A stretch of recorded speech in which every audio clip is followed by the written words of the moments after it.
Hello everyone, this is Parveen Sandhu, Assistant Professor at RPT College, Bastada, Karnal. Today I am here to discuss the topic systemic routes. What are systemic routes?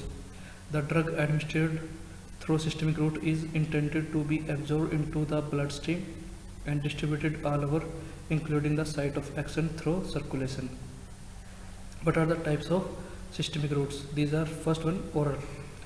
Oral ingestion is the oldest and commonest mode of drug administration. It is safer, more convenient, does not need assistance, often painless. The medicament need not to be sterile and so is cheaper.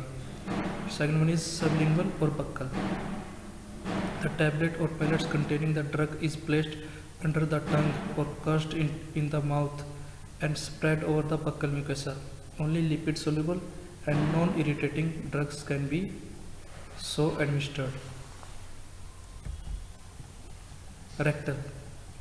Rectal. Certain irritating and unpleasant drugs can be put into rectum as postage or intentional enema for systemic effect. This route can be used when the patient is having recurrent vomiting or is unconscious.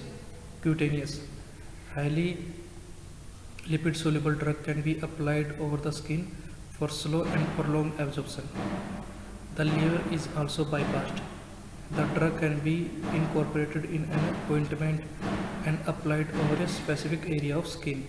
Absorption of the drug can be enhanced by rubbing the preparation, by using an oily base, and by an occlusive dressing.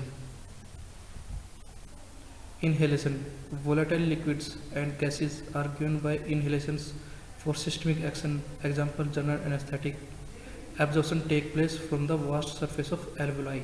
Action is rapid. Nasal. Sixth one is nasal. The mucous membrane of the nose can readily absorb many drugs. Digestive juice and liver is bypassed. Seventh one and the last one is parenterals.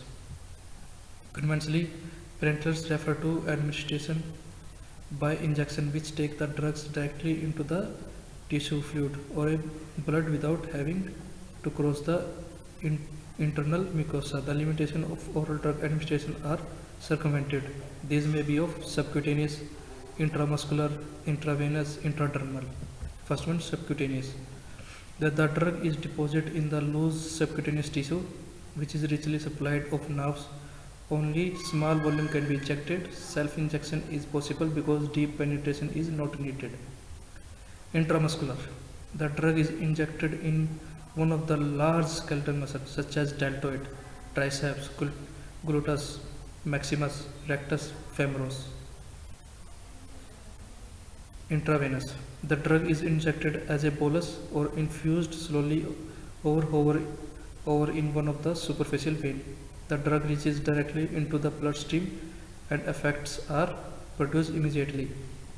Intradermal. The drug is injected into the skin regions, blade or multiple puncture of the epidermic through a drop of a drug is done. The route is employed for a specific purpose only. Thank you. Thank you for watching my video. Please like and subscribe our RPT channel. Thank you.